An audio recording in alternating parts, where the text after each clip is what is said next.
بسم اللہ الرحمن الرحیم۔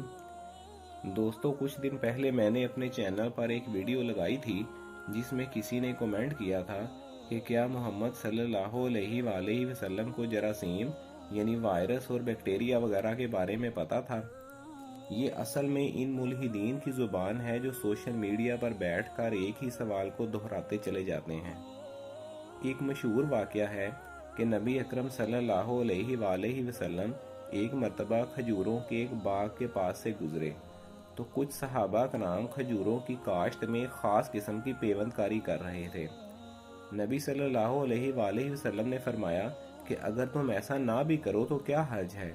انہوں نے سمجھا کہ آپ نے ایسا کرنے سے منع فرما دیا ہے، لہٰذا انہوں نے ایسا کرنا چھوڑ دیا۔ نتیجہ یہ نکلا کہ اس سال کھجور کی پیداوار کم ہوئی۔ صحابہ کرام نے جب بتایا کہ ہم نے آپ صلی اللہ علیہ وآلہ وسلم کے حکم کے مطابق پیوند کاری نہیں کی تھی، تو نبی صلی اللہ علیہ وآلہ وسلم نے فرمایا کہ میں نے تو صرف تمہیں ایک مشورہ دیا تھا، تم اپنے دنیاوی معاملات بہتر جانتے ہو۔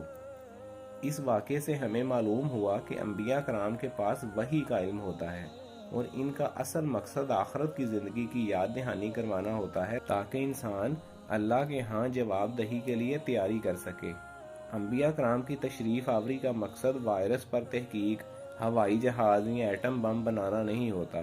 مجھے ملحدین کی کم عقلی پر حیرت ہوتی ہے کہ انہیں معلوم ہی نہیں ہے کہ انبیاء کرام علیہ السلام دنیا میں کس مقصد کے لیے تشریف لاتے ہیں۔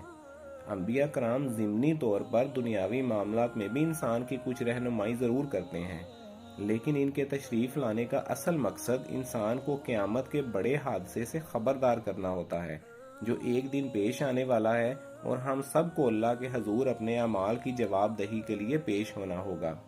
لیکن یہ بات ملحدین کی موٹی عقل میں ذرا مشکل سے آئے گی۔